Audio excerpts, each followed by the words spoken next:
Charito Day po mga kabiyaya. Purihin po ang Panginoon. Muli na naman po tayo nagkasama-sama sa lugar na ito.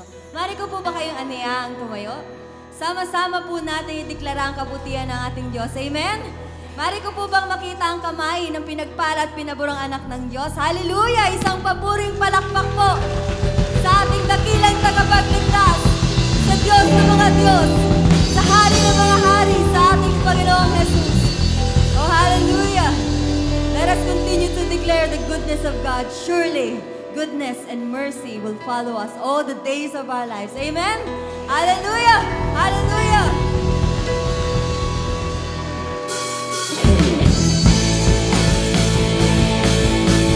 Let us all together declare this.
good to be in your presence, Lord.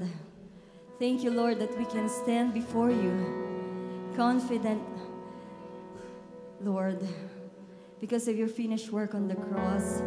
We are standing here in your presence, really worshiping you in spirit and in truth. And all together, Lord, we will declare your goodness, your mercy, your faithfulness, and your loving kindness, Lord.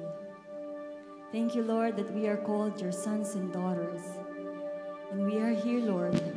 We can confidently say we love you because you first loved us.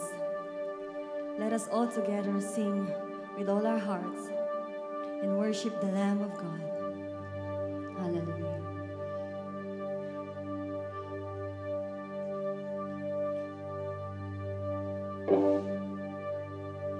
We worship you, Lord Jesus.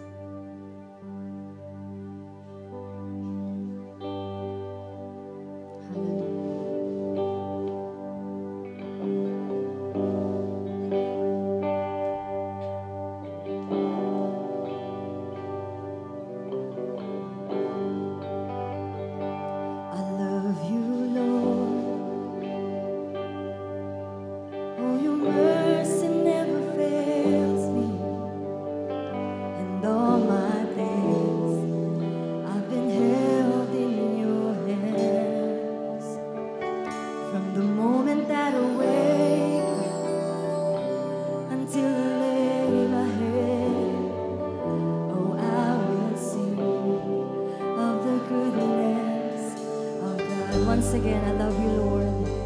I love you, Lord. Oh, your mercy never fails me. And all my days, I've been held in your hands. From the moment that I wake up until I lay my head, oh, I will sing of the goodness of God. And all my life you have been faithful. And all my life you have been so, so good. With every breath that I am made, oh, I will sing of the goodness of God. I love your voice. You have led me through the fire and the darkest night. You are close like no other. I've known you as a father. I've known you as a friend, and I have lived in the goodness of God. 'Cause all my life you have been faithful, and all my life you have been so, so good. With every breath that I am making, oh, I will sing of the goodness of God. Let us declare what we believe in our hearts and what the Bible says. Hallelujah. Your goodness is running after me. Your goodness is running after me. Amen. My life laid down, I surrender now. I give you everything. Yes, Lord. Your goodness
Thank you, Lord Jesus.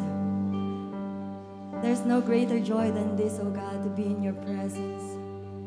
Freely lifting our hearts, our hands, our worship to the great I am. Thank you, Lord, for only by your grace that we are here standing in your presence, forgiven, justified, redeemed, healed, saved, and righteous before you. Thank you, Lord, that we have this confidence in our heart, that we can call you our Abba Father, and we can say we love you because you first loved us, O God. And Lord, it is only by the finished work of Christ on the cross that we are here.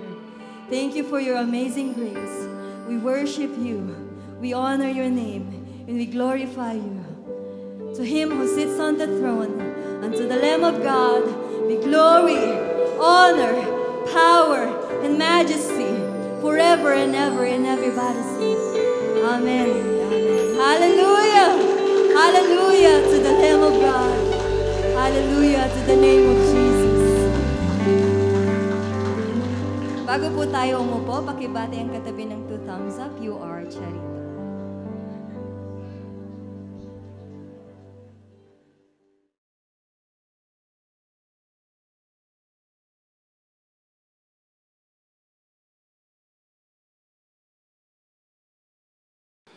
Praise the Lord. Let's give the Lord a clap of praise. Come on, give him praise, give him praise, give him praise. Make a joyful noise to God. Make his praise glorious, for the Lord our God is awesome.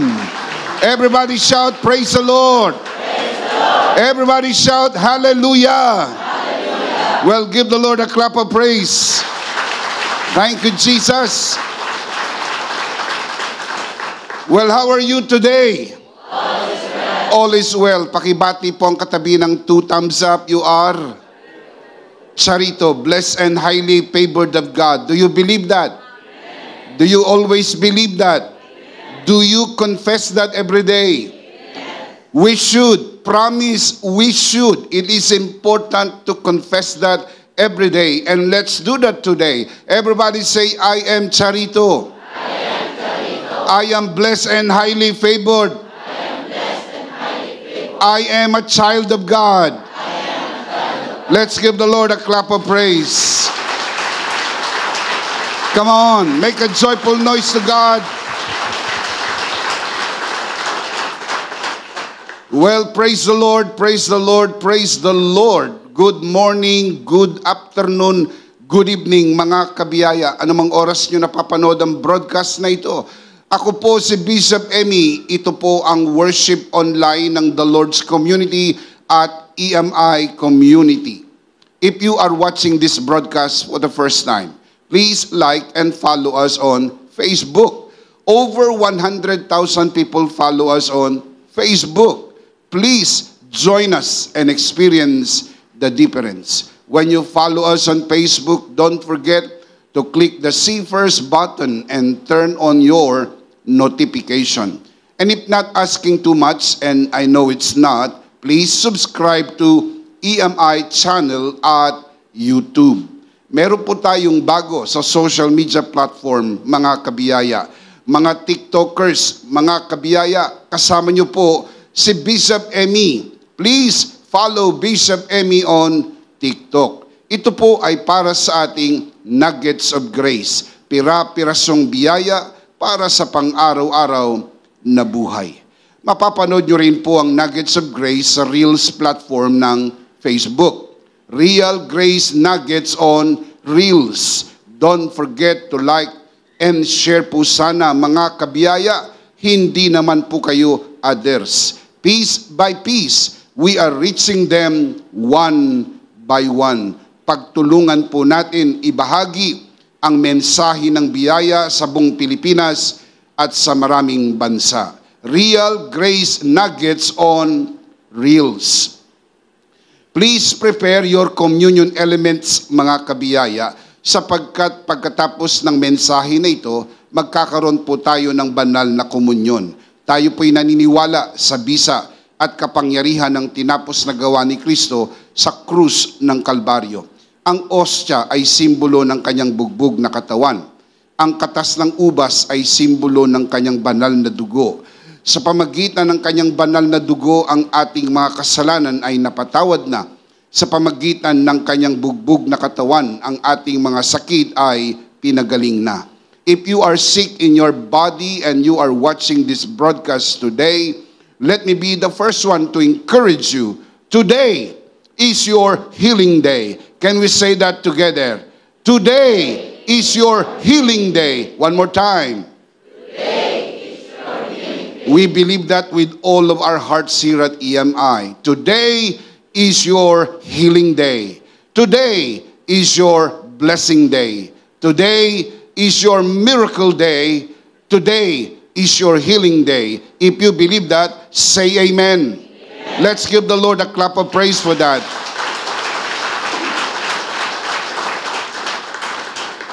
Let me also encourage you to worship the Lord with your offering, as it is written, honor the Lord with your wealth. Proverbs chapter 3, verse 9. At the latter part of this broadcast, we will let you know how you can easily give your offering. Palagi ko po itong sinasabi sa inyo mga kabiyaya. At sana hindi po kayo napapagod ito marinig, dahil kung ako naman ang tatanungin po ninyo, hindi po ko napapagod palaging ipaalala ito sa inyo.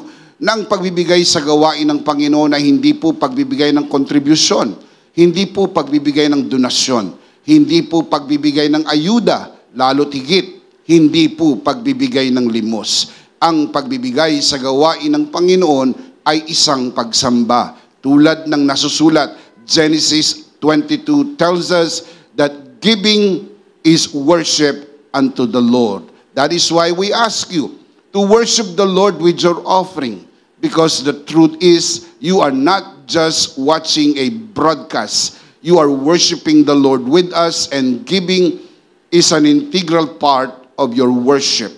The Apostle Paul writes, each man should give what he has decided in his heart to give, not reluctantly or under compulsion, for God loves a cheerful giver. 2 Corinthians 9:7. Palaging tandaan mga kabiyaya, walang maliit na halaga na hindi makakatulong. Lahat ng halaga, maliit man o malaki, ay mahalaga at makakatulong.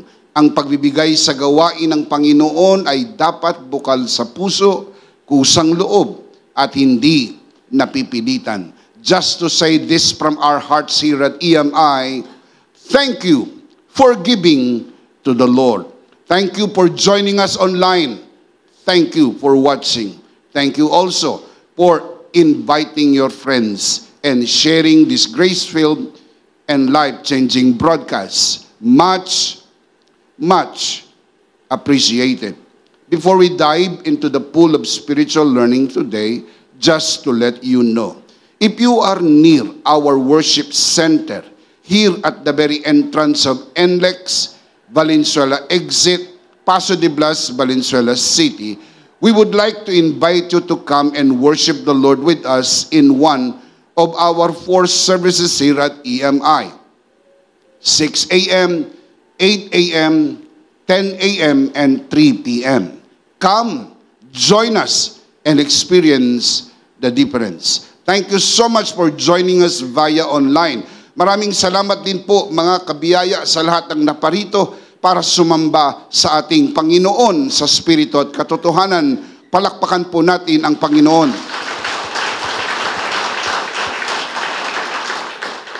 One more thing, malugod ko po kayong inaanyayahan mag-join sa EMI Camp 2023. Full Grace Immersion sa December 26 and 27. Gaganapin po ito sa Kaliraya Resort Club, Lumban, Laguna.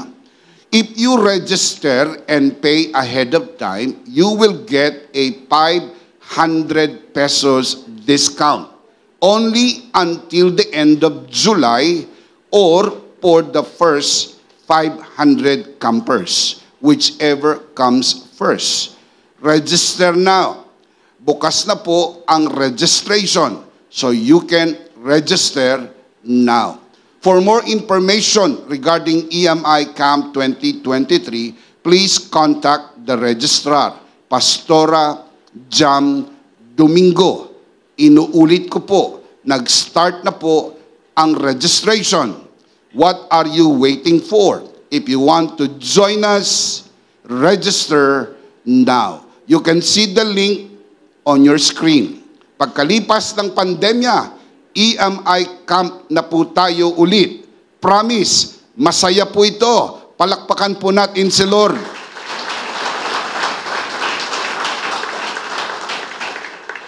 Maraming salamat po. One last thing. Nais ko pong ipaalala sa inyo mga kapatid ang kahalagahan ng pagsamba. Kaya doon sa mga nanonood sa broadcast na ito, let me just stress the point. It is important to worship the Lord on the Lord's day. You should be in the Lord's house together with the Lord's people, worshiping the Lord in spirit and in truth. If you believe that, say amen. We are going to continue our series on The Bible Explains, Part 88. Today we are going to talk about grace-filled words. How to impart grace-filled words to your hearers. And one more particular thing to discuss is how you can impart grace to the person you are talking to. Ito ang pag-uusapan po natin today. Grace-filled words. Let's pray. Let's commit this to the Lord. Our dearest Father in heaven, we are so very thankful for how you have gathered us today. Thank you for this beautiful day.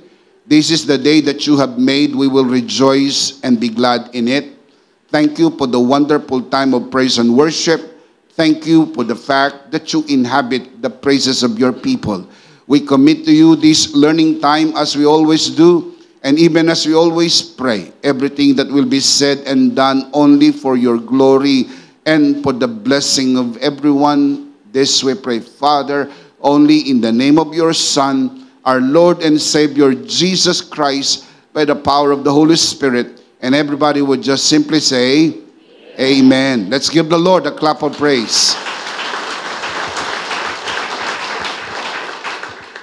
Hindi po natin maitatanggi ang kahalagahan at kapangyarihan ng mga binibigkas nating salita. Words are undeniably very powerful. The Bible says they carry life and death.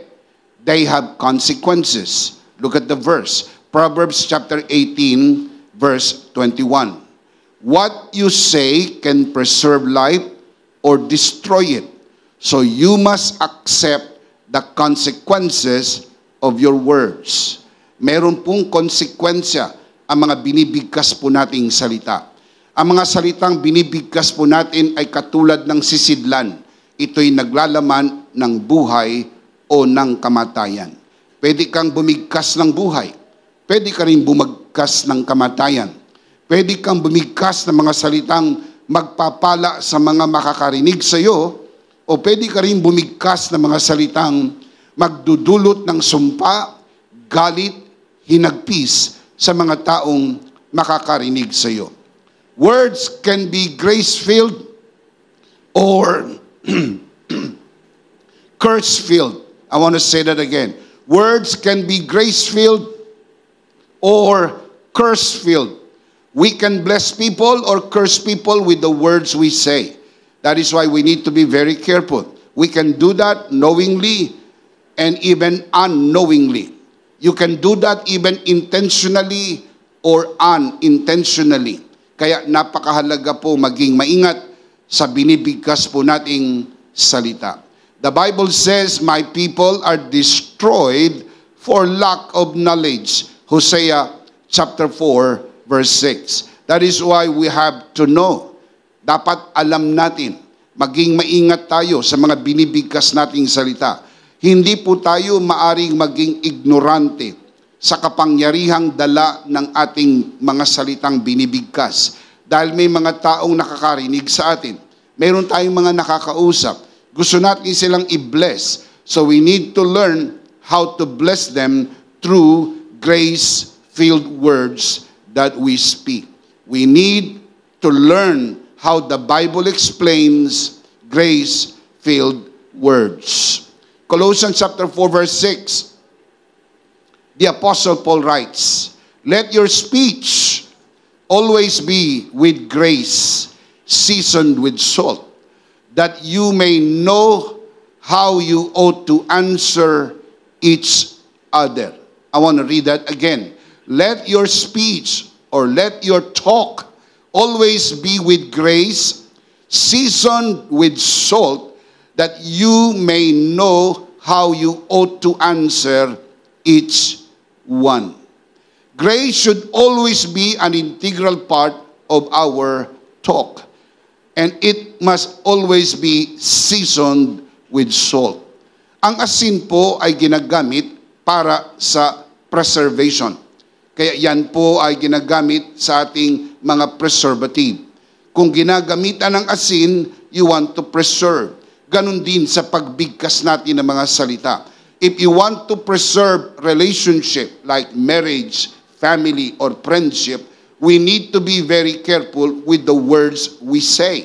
Sapagkat pag maingat tayong magsalita sa mga sinasabi natin, iniisip muna natin, ito'y puno ng grasya, puno ng biyaya, hindi masisira ang relasyon. Pero kung padaskol-daskol at ikaw ay walang ingat sa mga sinasabi mo, nakakasakit ka ng iyong kapwa, at kung minsan gusto mo mambawiin ang nasabi mo na. That's why we have to think before we speak. Mag-iisip muna bago magsasalita.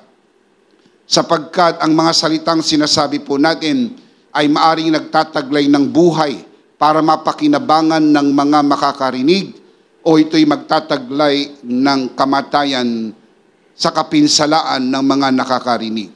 We need to be very careful. Huwag tayong magsusunog ng mga tulay na nagduduktong sa ating mga relasyon. Maging maingat sapagkat ang mga relasyon na ito ay kailangan mamintini at mapanatili ng mga maingat na pagsasalita. That is why the Apostle Paul reminds us that our speech, our talk should always be with grace, seasoned with salt. If you believe that, say amen. Huwag po tayong maging marahas at mapangahas sa pagsasalita na later on, babawiin mo at pagsisisihan mo rin. Sasabihin mo, bakit ko ba nasabi yon? Sana hindi ko sinabi yon. Tandaan, ang pagsisisi ay laging nasa huli. Pero kung pinroses mo yon, inisip mong maigi, bago mo binigkas, baka hindi mo yon binigkas sapagkat yun ang naging dahilan ng pagkakasira ng mga relasyon na dapat sana'y hindi nangyari ang mga pagkakasira ng mga relasyon tulad ng relasyon ng mag-asawa, ng pamilya, ng kapatiran at maging ng pagkakaibigan. Ephesians chapter 4 verse 29, the Apostle Paul further writes, "Let no corrupt word proceed out of your mouth, but what is good for necessary edification, that it may impart grace to the hearers." Now take note, let no corrupt word proceed out of your mouth, but what is good for necessary edification, that it may impart grace to the hearers. Yan yung pinag-uusapan po natin sa araw na ito. How to impart grace to the hearers through the words we say. There are three important words there in that particular verse. The words are corrupt, good, and edification. The word corrupt comes from the Greek word sapros, meaning worthless or useless. Mga salitang walang kabuluhan, mga salitang walang pakinabang, useless, worthless. We need to be very careful with our words. The Bible also says when words are many, sin is not absent. you need to be very careful with words because less talk, less mistake. You need to control the words. Hindi naman pwedeng no words. Sabi ng iba, no words, no mistake. I don't even agree with that. Sapagkat if you are not willing to say words, you will not even bless other people or even bless yourself. Sapagkat sa pagbigkas natin ng salita, bine-bless din natin ang ating sarili, bine-bless din natin ang mga nakakarinig sa atin. Of course, we can commit mistake when we say something. Hindi naman pwedeng hindi tayo magkakamali. Importante lang na maisip nating mali yung ating nabigkas, mali yung ating nasabi, and be willing to apologize. Sabihin natin, pasensya na. Hindi yan ang ibig kong sabihin. Nagkamali lang ako ng napili kong salita. Paumanihin.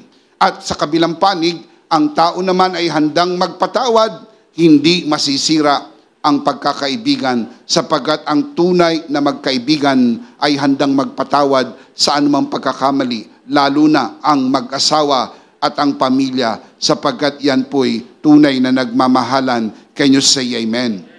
Because love is greater than our wrongs. Because the Bible says, love keeps no record of wrongs. Hindi nagtatanim ng sama ng loob. Kinakalimutan na ang pagkakamali. Dapat tandaan, maging maingat sa ating mga sinasabi. Dapat po ay merong worth at kailangan useful. Dahil kung hindi, ang category po niyan, corrupt. Sapros. And the word good comes from the Greek word agathos, meaning beneficial, may pakinabang. You want to build up, you want to lift up, you want to encourage, you want to make the person smile. Gusto mo ngumiti siya, gusto mo maging magandang araw niya, gusto mo maging masaya siya. You want to say something good, may magandang bagay kang bibigkasin. Agathos, beneficial. The word edification comes from the Greek word oikodome. Ito'y galing sa dalawang salita. Oikos meaning house, doma meaning build up. Oikodome meaning build up. You have to say something that can build up.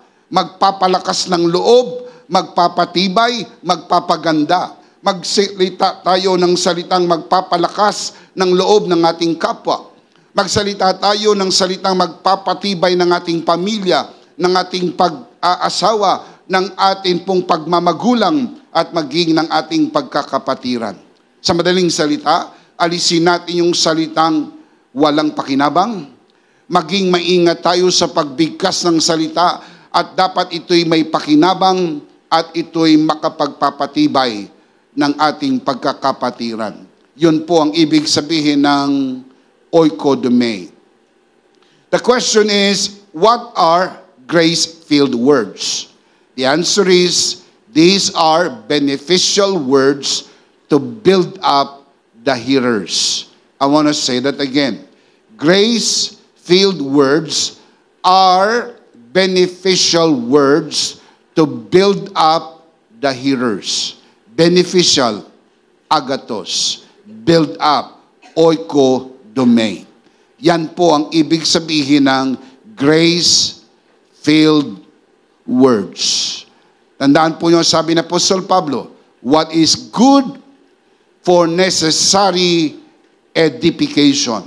What is good, agathos, for necessary edification, oikodome, build up, that you may impart grace to the hearers. In short, if you want to impart grace-filled words, you have to say words that will build up others.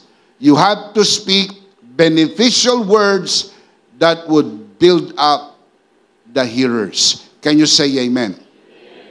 Let me share with you today two descriptions of grace-filled words. Number one, grace-filled words do not condemn.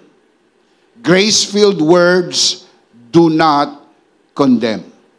Ang ating Panginoon Kristo, kailanman ay hindi bumigkas ng salita ng paghusga sa mga makasalanan. Never. You can read that in the Word. Jesus was never angry with sinners, but He spoke kindly to them. He spoke grace-filled words with them. Kung meron man pong matalas at maanghang na mga salita na binigkas ang Panginoon ay patungkol sa mga religious leaders, mga hipokrito, ang mga taong nagkukunwaring makadiyos, pero ang totoo sila'y hindi. Na ang sabi ng Panginoon, sila'y katulad ng mga libingang mapuputi lang sa ibabaw, ngunit ang loob ay mga bulok na buto, sapagkat ito yung mga taong mas pinapahalagahan ang kanilang relihiyon kaysa sa mga tao. Later on, I will show you that one incident when Jesus got angry because these people valued the religion more than the people. Mahalaga po ang mga tao, sapagkat yan ang dahilan kung bakit ang Panginoon Kristo ay naparito. The Bible says, for God so loved the world that He gave His only begotten Son. Ang tao po ay merong infinite value, sapagkat ang tao po ay hindi mawawala kahit kailan. Pagkalipas ng buhay na ito, buhay pa rin ang tao, either with God in heaven or away from God in hell. But man is an eternal being. Man will live forever. Kaya hindi siya po pwedeng i-devalue. Alisan ng halaga. Mas mahalaga po ang tao kaysa material at pinansyal. Mas mahalaga po ang asawa mo kaysa pera. Mas mahalaga ang mga anak mo kaysa sa profesyon mo. Mas mahalaga ang pamilya kaysa sa mga bagay-bagay na mayroon ng mundo na ito, sapagkat iyan ay mga taong malapit sa iyong puso. Kung mahalaga ang lahat ng tao sa buhay mo, may mga taong inilagay ang Diyos sa buhay mo na mahalaga at dapat mong pahalagahan. And with that kind of mentality, you do not want to hurt them. You want to preserve relationship. You want to convey love. You want to convey mercy. You want to convey grace, because grace is greater than all. Can you say amen? Amen. Hindi po naging mapangahas ang Panginoon Jesus sa pagbigkas ng salita pag ang kausap niya ay mga di mananampalataya. Naiintindihan ng Panginoon ang lagay ng makasalanan. Jesus understood well why sinners sin. Kaya hindi niya hinuhusgahan ng makasalanan dahil alam niya kung bakit ang tao nagkakasala. Alam ng Panginoon Jesus na kung bakit ang tao nagkakasala dahil minana natin ang kalikasan ng kasalanan mula kay Adan. Nang magkasala si Adan, kumapit sa hibla ng ating pagkatao ang dungis ng kasalanan kung kaya't ang tao'y nagkakasala. You need to keep in mind that dogs bark, birds fly, fish swim, sinners sin. Natural sa asong kumahol. Nagugulat ka ba kung ang aso'y kumakahol? Ang sabi mo, wah! Nakakagulat ang aso kumakahol. Natural ba sa aso ang kumahol? Nagugulat ka ba? Wah! Ang ibon lumilipad? Nakakagulat. Natural ba sa ibon ang lumipad? Nakabalita na ba kayo ng isda na nalunod? Hindi ho pwedeng malunod ang isda, sapagkat ang isda natural marunong lumangoy. Ano po sinasabi ni Bishop Amy? Ito'y bahagi ng naturalesa. Natural sa asong kumahol, natural sa ibon ng lumipad, natural sa isda ang lumangoy, natural sa tao ang magkasala, sapagkat nang ipinanganak tayo, nakakapit na sa hibla ng ating pagkatao ang sin nature. Ito po yung makasalanang likas na minana natin kay Adan. Ito rin ang dahilan kung bakit si Jesus ay hindi nagkasala, sapagkat si Jesus ay hindi galing kay Adan. Si Jesus ay hindi bunga ng pagsasama ni Jose at ni Maria. Si Maria ay nagdalang tao sa pamagitan ng banal na Espiritu. Si Maria at si Jose ay magkatipan, pero bago sila nagsama, si Maria ay natagpo ang nagdadalang tao sa pamagitan ng banal na Espiritu. Si Jesus ay hindi galing kay Adan. Si Jesus ang ikalawang Adan. Kaya wala po siyang mantsa ng kasalanan. And that is the reason Jesus did not commit sin. Maliwanag sa Bible, He knew no sin. 2 Corinthians 5:21. In Him no sin. 1 John 3:5. And the Bible says, He did no sin. 1 Peter chapter 2 verse 22. Yan din ang dahilan kung bakit ang tao ay nagkakasala, sapagkat tayo po bago pa ipinanganak ay makasalanan na. Ang sabi ng relihiyon, ang tao ay naging makasalanan dahil nakagawa siya ng kasalanan. Ang sabi ng Biblia, ang tao ay gumagawa ng kasalanan sapagkat ang tao'y makasalanan. You are already a sinner long before you ever committed your first sin. Tayo naging makasalanan hindi dahil nakagawa tayo ng kasalanan. Tayo'y naging makasalanan dahil minana natin ang kasalanan ni Adan. I am saying all this for you to understand that Jesus spoke kindly to sinners because Jesus understood the real problem. The real problem is not what people do. The real problem is what people are. People are already sinners long before they practice sin. Naintindihan ng Panginoong Hesus kung bakit ang tao ay makasalanan at ang tao ay nagkakasala sapagkat alam ni Hesus kung ano ang problema. Remember, you cannot solve the problem that you do not know. Fundamentally, before you can solve the problem, you have to know the problem. Because if you do not know the problem, you cannot solve the problem. Remember the old saying, you cannot face the problem if the problem is your face. And that's exactly true. Maaring nakakatawa nating maisip pero totoo. People are trying to fix the problem and they cannot because people is the problem. Ang tao talaga ang problema. How can you fix a problem if you are the problem? Kaya pinipix ng taong problem. Kaya ang sabi ng mga tao, kailangan natin ng edukasyon para ang tao hindi na maging makasalanan. So, pag ang tao daw ay mal-edukado, nagkakasala. Pag hindi na mal-edukado, hindi na magkakasala. Hindi totoo yun.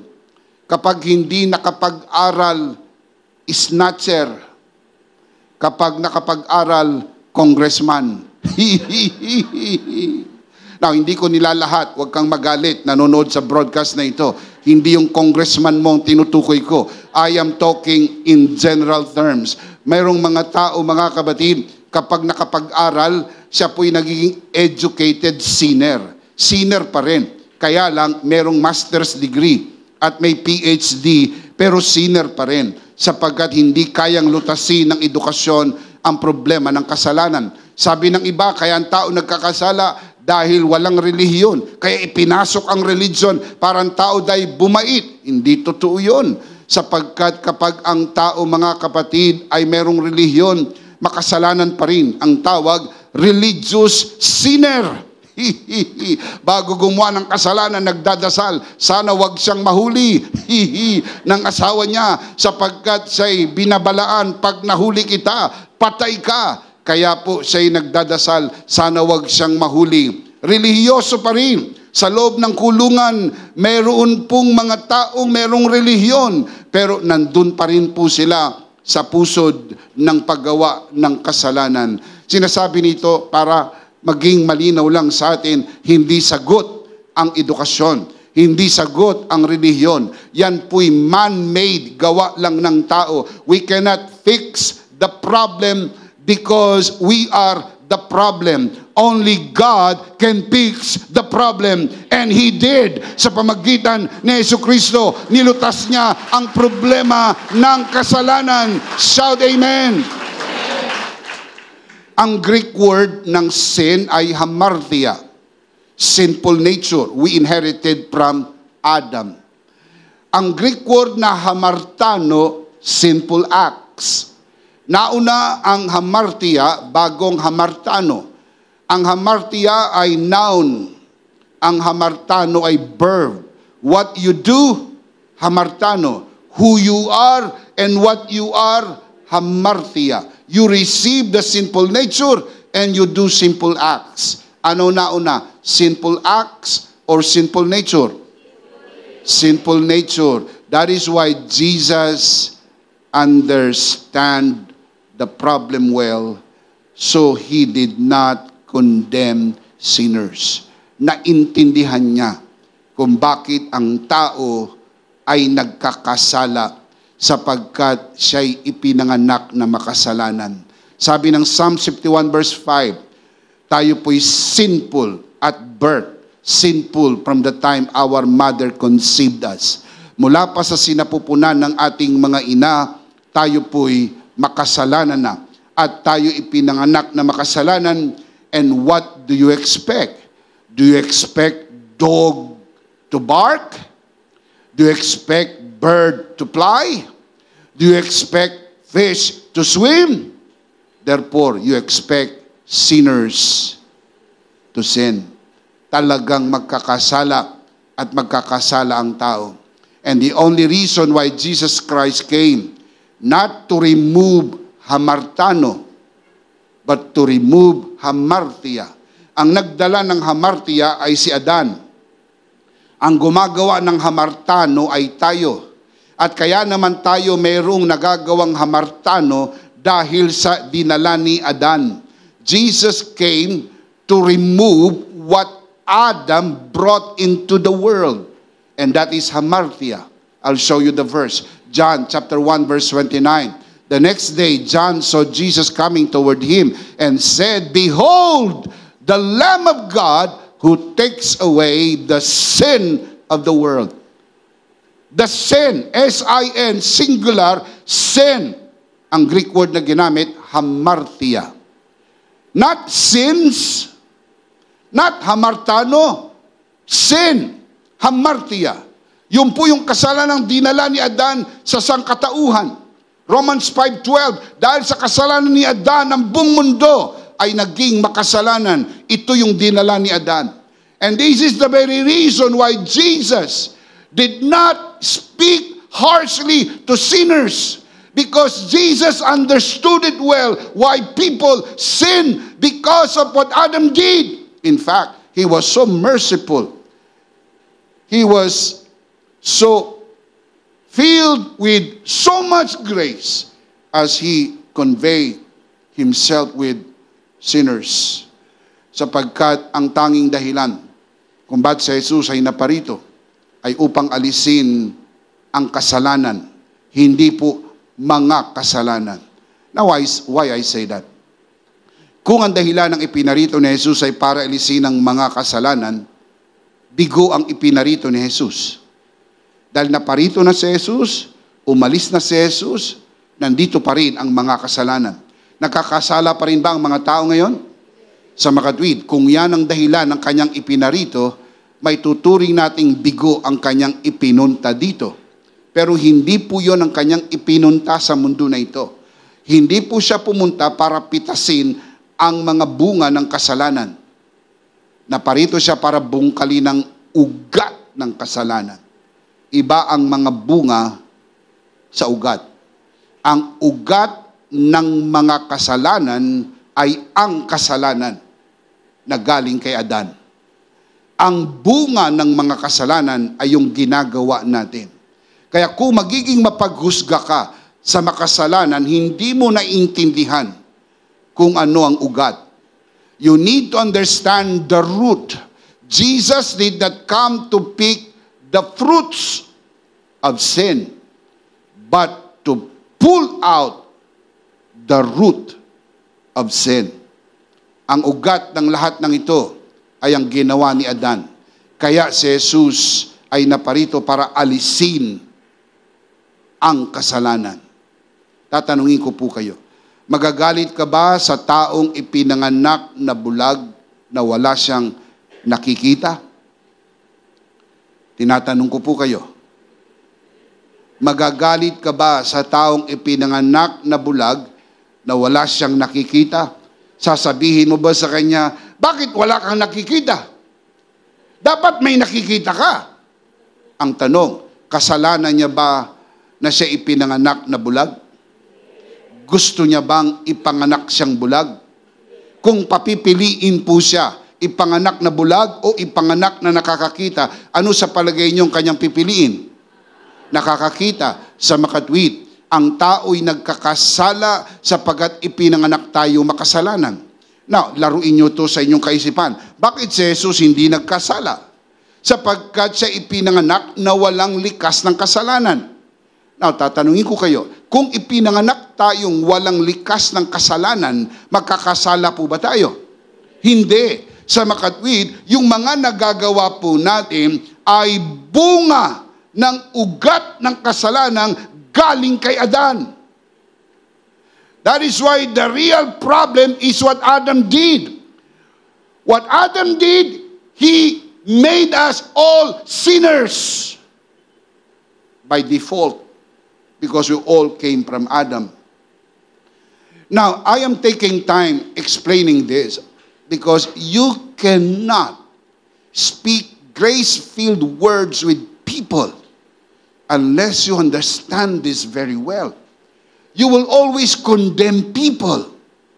Pastors will always condemn sinners because they do not understand why people sin. Listen carefully.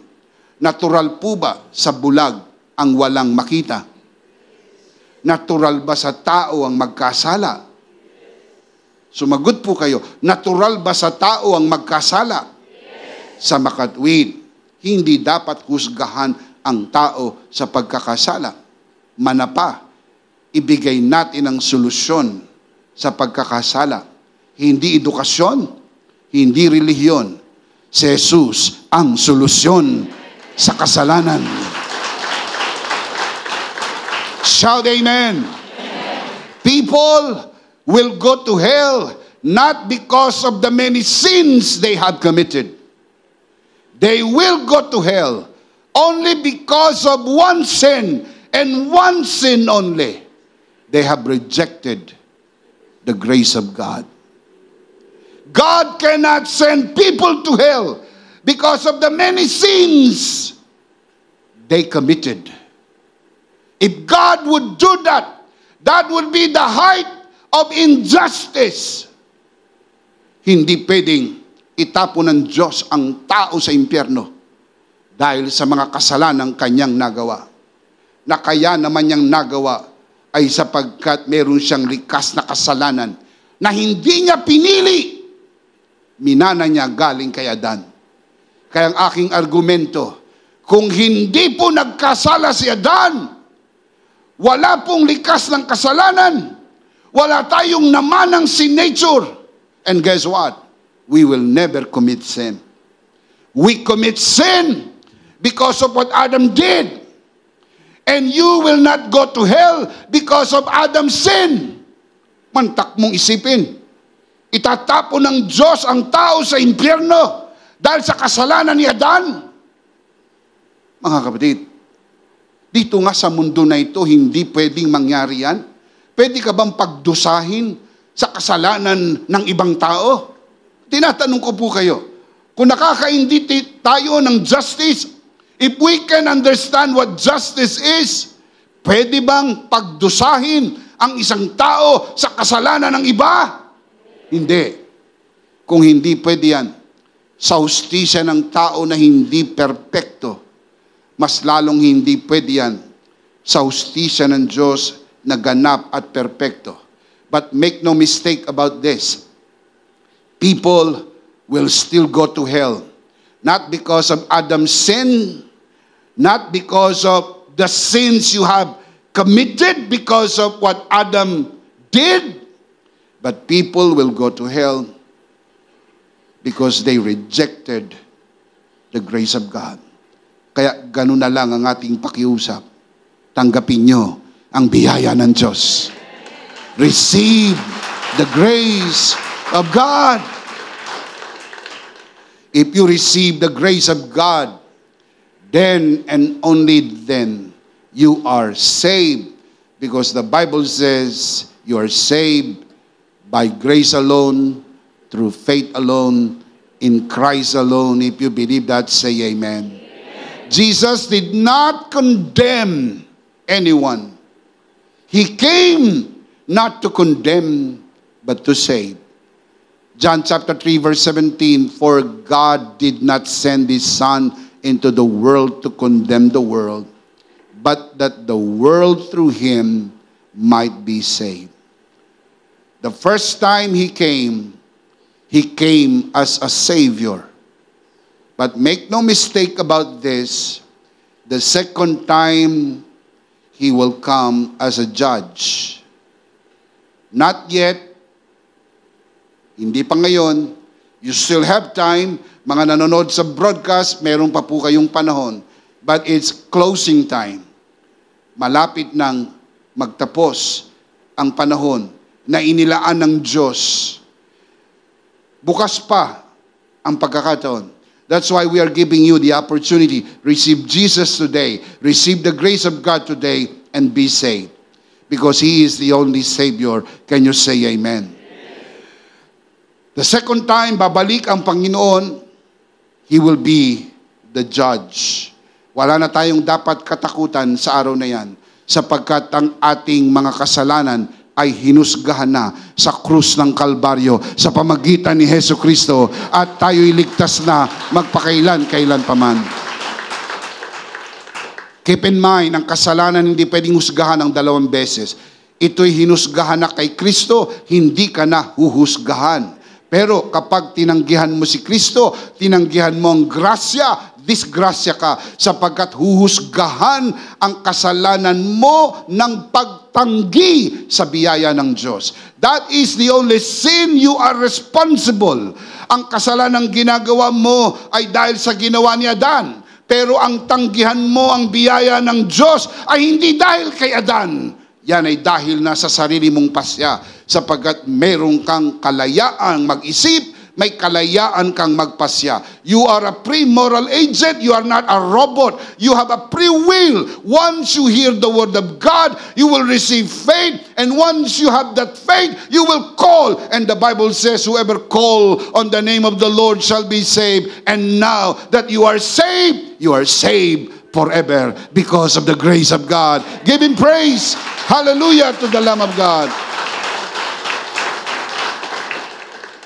John chapter 4, Jesus did not condemn the woman at the well for having 5 husbands. Nung malaman ni Jesus, 5 ang kanyang asawa, hindi po siya nagulat. Hindi nagsalubong ang kanyang kilay at tumaas ang kanyang kilay. Sabi niya, wow! Ang landi mo! Naka5 asawa ka! Jesus did not do that. Jesus did not condemn the woman at the well for having 5 husbands. You know why? Jesus understood well. Ang babaeng ito ay naka5 asawa dahil meron siyang hinahanap na hindi niya matagpuan. Sa unang asawa, pangalawa, pangatlo, pangapat, panlima. Kung hindi sila nagtagpo ni Jesus, makakasampu pa ito. Sapagkat hinahanap niya ang hindi niya makikita kanino man. Sabi ni Jesus, babae, ang sinumang uminom ng tubig mula sa balong ito'y malaging mauuhaw. Pero ang sinumang uminom sa tubig na ibibigay ko, hindi na mauuhaw. Shout amen. He spoke kindly to her. He spoke kindly to her. Why? Because Jesus understood the real problem. Grace-filled words. John 8, Jesus did not condemn the woman caught in the act of adultery. He did not say, sorry woman, you deserve to die. Pasensya ka. Nakiapid ka. Ayon sa batas ni Moses, dapat kang mamatay. Wala akong magagawa sa iyo. Sorry. Pero hindi po. Hindi siya inusgahan ni Jesus. In fact, ang sabi ni Jesus, babae, nasaan ang iyong mga taga-usig? Ang sabi niya, wala na po sila. Ako man, hindi kita hinuhusgahan. Tumayo ka na at huwag nang magkasala. Ang babaeng ito'y nagbago dahil nakatanggap ng grasya ng ating Panginoon. Hallelujah! John 8:11, neither do I condemn you. Go and sin no more. It is important also to understand, Luke chapter 8, Jesus did not condemn the woman with an issue of blood for touching him. Jesus did not say, you bloody woman, how dare you touching me with your dirty hands? No, Jesus did not say that. Hindi niya sinabi yun. Naintindihan ni Jesus na gustong-gusto ng babaeng ito na gumaling. Naubos ng kanyang pera sa pagpapagamot sa mga doktor at paggamutan. At ang tanging pag-asa niya ay si Jesus. Naisip niya, mahawakan ko lang ang laylayan ng kanyang damit, ako'y gagaling. She did. Touched the hem of Jesus' garment, and she was made whole. Jesus did not condemn the woman. In fact, Jesus said, daughter, be of good cheer. Your faith has made you well. Go in peace. No condemnation. Grace-filled words.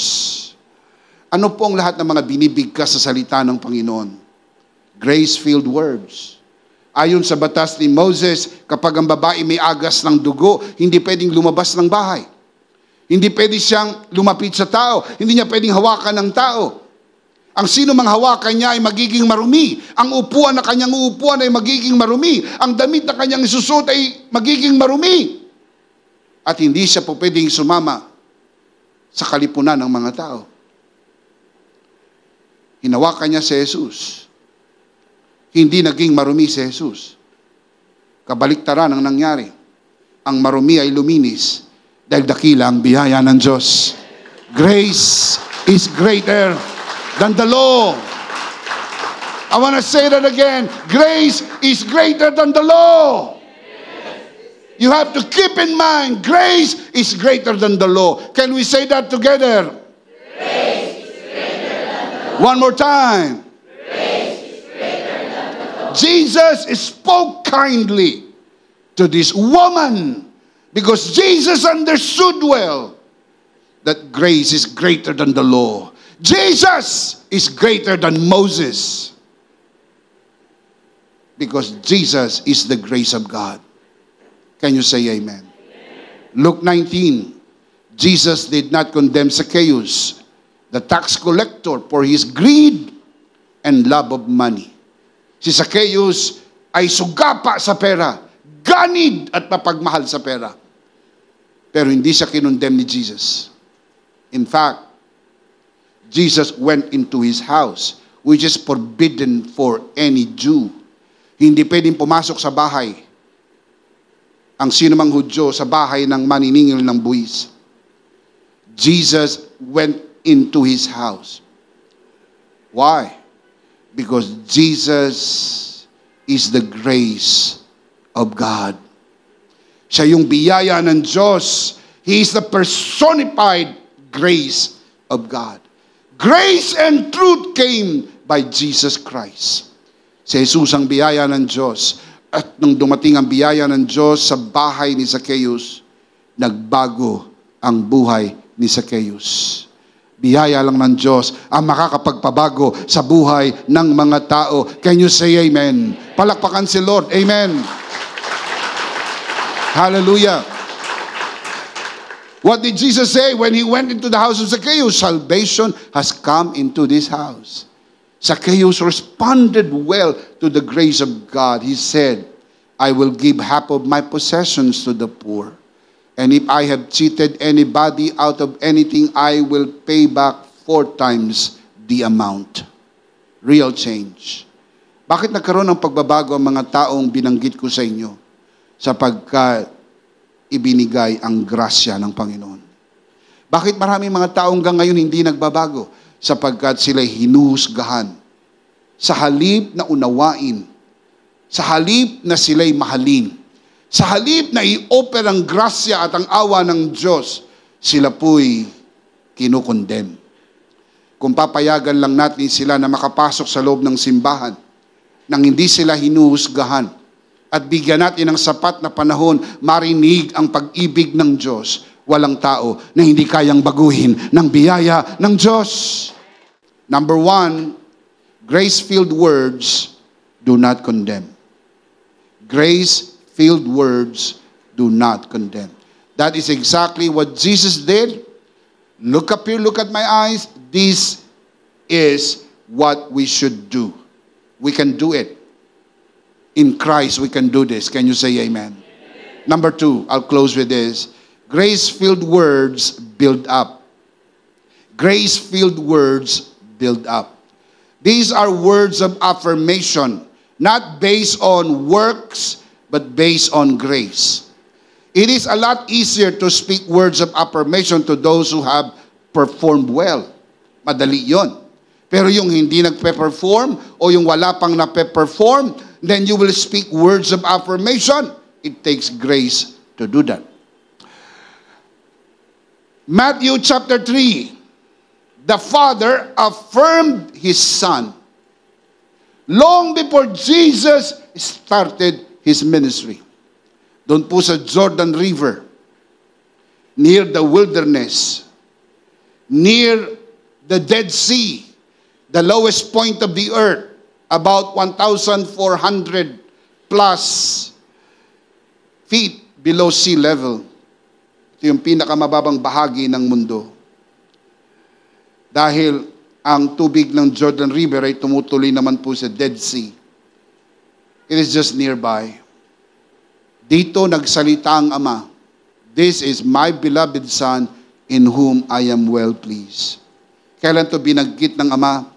Bago pa po nag-ministry si Jesus. Nalulugod ang Ama sa kanyang anak, hindi dahil sa ginagawa ng anak, kundi dahil ito ang kanyang anak. Hiwalay sa performance. Wala pang preaching, wala pang teaching, wala pang healing. This is my beloved Son, in whom I am well pleased. If you can understand this, you can build up your children. You can build up your grandchildren. You can build up the people around you. Huwag mong hintayin mag-perform sila and then I am pleased with you. You speak grace-filled words because these people are important to you. These are the people you love. Hindi sila personor. Maring hindi sila dean's lister. Maring hindi sila kasing galing ng kuya nila, ng ate nila. O maring hindi sila kasing talino ng classmate nila. It's okay, my son. It's okay, my child. It's okay, my daughter. I love you and you will always be loved in this family apart from your performance. If children will grow up in that kind of environment, they will know how to express love out there. They don't have to earn our love. They don't have to earn the love of the father, the love of the mother. Mahal kita pag first honor ka. Paano kung repeater siya? Love kita dahil, paano kung hindi siya makaabot sa standard mo? Nung nag-aaral ka, first honor ka. Yung anak mo, 10 taon ng grade 3. Wala kang magawa. Dahil mana sa tatay. Dahil mahal mo yung tatay, mahal mo rin yung anak. Mga kapatid, ang tunay na pagmamahal, hiwalay sa performance. You speak words that will build up. Can you say amen? Not only once, the second time you can read in Matthew 17. This happened on top of Mount Hermon, about 9,000 plus feet above sea level, the highest mountain in Israel. This is where God spoke from heaven the second time. This is my beloved Son, in whom I am well pleased. Anong pagkakaiba ng dalawa? Yung una at the lowest point, yung pangalawa at the highest point. Walang performance, this is my beloved Son. With performance, this is my beloved Son. Why? Because grace is greater than our performance. Palakpakan si Lord. Amen. Amen. Ephesians chapter 4, verse 29 to 30. Let no corrupt word proceed out of your mouth, but what is good for necessary edification, that it may impart grace to the hearers. Look at verse 3. Do not grieve the Holy Spirit of God, by whom you were sealed for the day of redemption. Napakarami na pong teaching about grieving the Holy Spirit. Pag ginawa mo to, mag-grieve ang Holy Spirit. Pag ginawa mo to, mag-grieve ang Holy Spirit. But we have to interpret the text according to its context. Saan nyo ba nabasa yung teaching about grieving the Holy Spirit? Dito sa Ephesians chapter 4, verse 30. So for you to understand Ephesians 4:30, you need to understand Ephesians 4:29. Sapagkat ang 30 ay galing sa 29. Mabigat na aral yon. Kasi kung hindi mo alam na ang 30 galing sa 29, paano mo maiintindihan ang grieving of the Holy Spirit? Mas malalim na aral ang grieving of the Holy Spirit than a simple math. 29 ang kasunod, 30. Saan po binanggit ang grieving of the Holy Spirit? Verse 30. Now, ano po ang simula ng verse 30? And, ang and po mga kapatid ay coordinating or continuing conjunction. Ibig sabihin, naglagay lang ng 30, pero ito'y part pa rin ng 29. So you need to understand that grieving the Holy Spirit is according to verse 29. And do not grieve the Holy Spirit. The question is, what grieves the Holy Spirit of God? The answer is, the Holy Spirit grieves when our words are not full of grace. The Holy Spirit grieves when our words are not full of grace. Napipigati ang banal na Espiritu. Kung meron pong corrupt words proceeding out of your mouth, when you speak words that are not beneficial, words that would not build up people, sabi ng verse 30, do not grieve the Holy Spirit. Now, mga kapatid, look at verse 31 and 32. Let all bitterness, wrath, anger, clamor, and evil speaking be put away from you. See, very consistent si Paul. Binanggit niya sa verse 29 about speaking. Binanggit niya sa verse 31, evil speaking be put away from you. With all malice. Look at verse 32. Be kind to one another, tender-hearted, forgiving one another, even as God in Christ forgave you. The supreme expression of grace is the affirmation that you are forgiven. I want to say that the supreme expression of grace is the affirmation that you are forgiven. To be forgiven is one thing. To receive the affirmation that you are forgiven is another thing. Now look up here. Is it possible na pinatawad ka na pero hindi mo pa alam na pinatawad ka na? Tinatanong ko kayo, is it possible na nakagawa ka ng hindi maganda sa isang tao? Napatawad ka na niya pero hanggang ngayon hindi mo alam kung napatawad ka na ba niya? Is it possible? That is why you don't just forgive.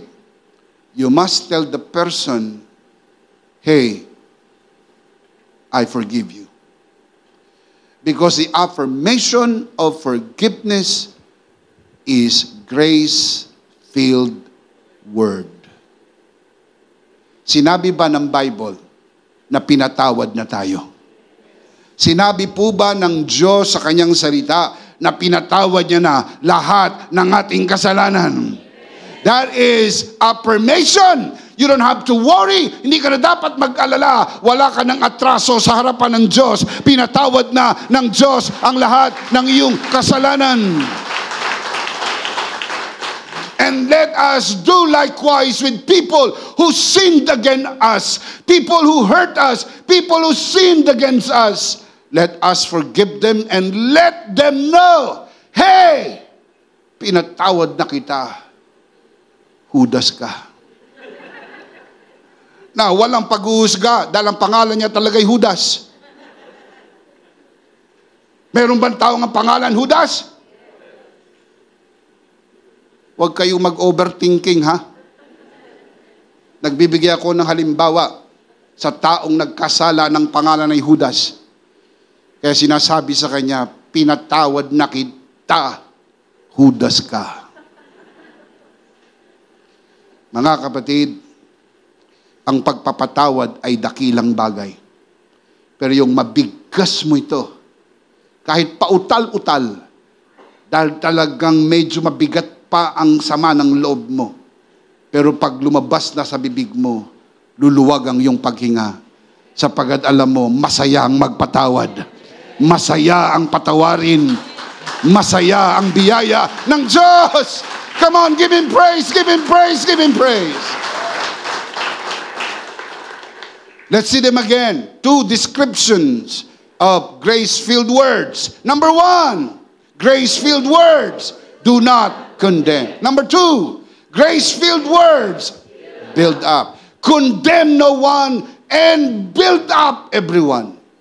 The big idea is, in Christ, I can speak grace-filled words. Are you in Christ? Yes. You can do that. I can do that. We can do that. We can speak grace-filled words. What is the big idea? In Christ, I can speak grace-filled words. Of course, we can speak grace-filled words because we are in Christ. Christ in us, the hope of glory. We do not want to end the broadcast without giving you, who are watching this broadcast, the opportunity to receive Jesus today and be saved. Lahat ng pinag-usapan natin dito, kay Jesus magsisimula. Pag tinanggap mo si Jesus, maligtas ka, matanggap mo ang grasya, and you can now speak grace-filled words because you can only do that in Christ. If you want to receive Jesus into your heart, I am inviting you right now to pray with us. Taas mo ang iyong dalawang kamay. Inaanyayahan ko po sa lahat ng mga kabiyayang narito sa loob ng bulwagang ito. Samahan natin ang ating mga bisita. Taas natin ang ating dalawang kamay at manalangin tayo ng pagtanggap. Sumunod ka sa panalangin ito, bigkasin mo at ariin mong isang personal mong panalangin. Panginoong Hesus, ako po'y makasalanan. Hindi ko po kayang iligtas ang aking sarili. Ako'y mapapahamak ng hiwalay sa iyo. Narinig ko ang mabuting balita. Ako po'y naniniwala. Tinatanggap kita sa aking puso bilang aking Panginoon at aking tagapagligtas. Salamat po. Pinatawad mo na ang aking mga kasalanan. Isinulat mo na ang aking pangalan sa aklat ng buhay. Sa pangalan ni Jesus, Amen. Ako na lang po mananalangin, Ama, sa oras na ito. Itinataas ko po sa harapan ang sino mang sumunod sa panalangin ng pagtanggap. Ipinagkakatiwala po namin sila sa iyong kagandahang loob na sila'y lumago sa biyaya at sa bagong natagpo ang pananampalataya. Sa pangalan ng Panginoong Jesus, tayong lahat ay magsabi ng Amen. Palakpakan si Lord. Amen. Kung tinanggap mo ang Panginoong Jesus sa iyong puso bilang Panginoon at sarili mong tagapagligtas, binabati ka namin. Welcome to the family of God. Hallelujah to the Lamb of God. Welcome. Welcome.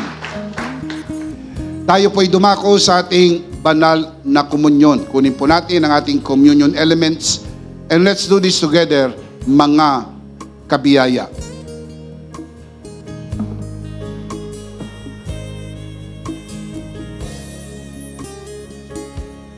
Let's do this together, mga kabiyaya. Hawak-hawak po natin ang pinakamakapangyarihang simbolo ng tinapos na gawa ni Kristo sa krus ng Kalbaryo.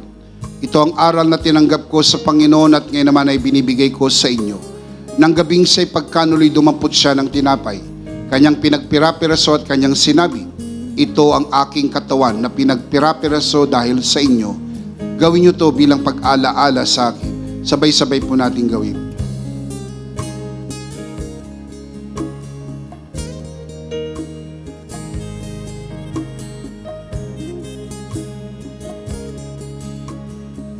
Gayun din naman, matapos maghapunan ay kanyang hinawakan ng saro at kanyang sinabi, ito ang saro ng bagong tipan na pinagtibay ng aking dugo.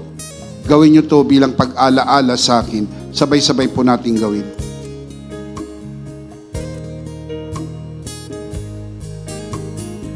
Atin po itaas ang ating dalawang kamay at sumunod po tayo sa panalangin ito. Aming Ama, maraming salamat po sa aming Panginoong Hesukristo. Panginoong Hesukristo, maraming salamat po sa iyong banal na dugo na iyong itinigis sa krus ng Kalbaryo. Dahil po dito, lahat ng aming kasalanan ay iyon nang pinatawad. Maraming salamat po sa iyong katawan na nabugbog at nasugatan. Dahil po dito, lahat ng aming sakit ay iyon ang pinagaling. Gaya ng nasusulat, sa iyong mga sugat, ako'y magaling na. Ako'y naniniwala. Ako'y magaling na. Aking idinideklara, ako'y magaling na. Ako'y malusog, malakas, masigla, pinagpala, pinaburan, at mabubuhay ng mahaba. Sa pangalan ni Jesus, maraming salamat po. Banal na Espiritu, sa iyong kapahayagan, sa mensahe ng biyaya, sa pangalan ng Panginoong Jesus. Amen. Amen. Palakpakan si Lord. Hallelujah. Isang beses pa, malakas, sabay-sabay. Ano po ang ating big idea? One more time. In Christ, I can speak grace-filled words. Are you in Christ? Are we in Christ? We can do it. We can speak grace-filled words. If you believe that, say amen. Last of all, let me speak to your heart. You who are watching this broadcast today.